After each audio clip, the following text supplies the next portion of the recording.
I wasn't born with money. I wasn't born with opportunities. And I definitely wasn't born with a gym membership. There was a time when even spending a few dollars a month on fitness felt impossible. I watched people train in modern gyms with shiny machines, air conditioning, and equipment that cost more than everything I owned. I wanted that life. I wanted to become stronger, healthier, better. But wanting something and being able to afford it are two very different things. I came from a place where every coin mattered, where food came before fitness, where bills came before dreams. So while others walk into gyms, I walked past them. I looked through the windows and imagined what it would feel like to train there, to push my limits, to transform myself.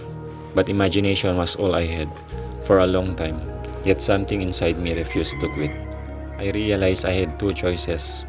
I could keep complaining about what I didn't have, or I could start building with what I did have.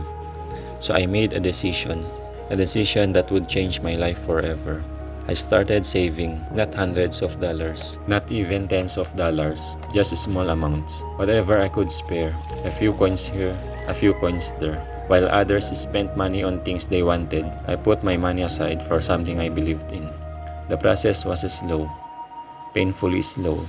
There were days I wanted to give up, days when progress felt invisible, days when life hit hard and every saved coin seemed needed somewhere else. But I kept going because dreams don't grow from comfort, they grow from sacrifice.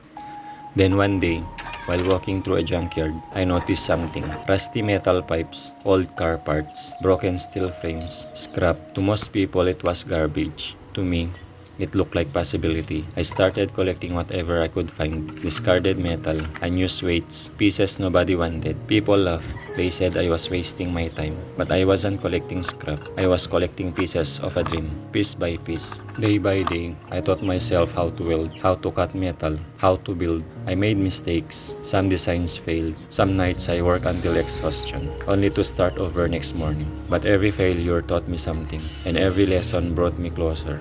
Slowly, that pile of scrap began to change. A homemade bench appeared, then a squat rack, then a pull-up station, then weights made from recycled materials. What once looked like junk started looking like a gym, built with determination, built with patience, built with sweat before a single workout even began. Months turned into years. The dream that once existed only in my imagination now stood before me. A complete training space created from materials the world had thrown away. The equipment transformed more than my body. It transformed my mindset. Every time I lifted a weight, I remembered the struggle behind it. Every bench press reminded me of sacrifice. Every squat reminded me of persistence. Every drop of sweat reminded me that success isn't about resources. It's about resourcefulness. People eventually stopped laughing. Some became inspired. Some came to train with me.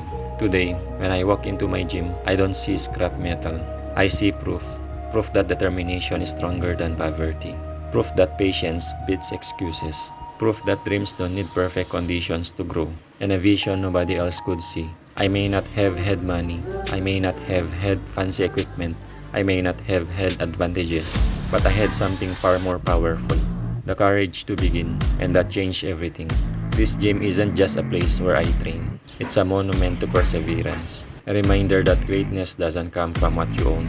It comes from what you're willing to build. And my story is proof that even scrap can become something extraordinary when it's driven by a dream that refuses to die. I couldn't afford the gym I wanted, so I built the gym I dreamed of.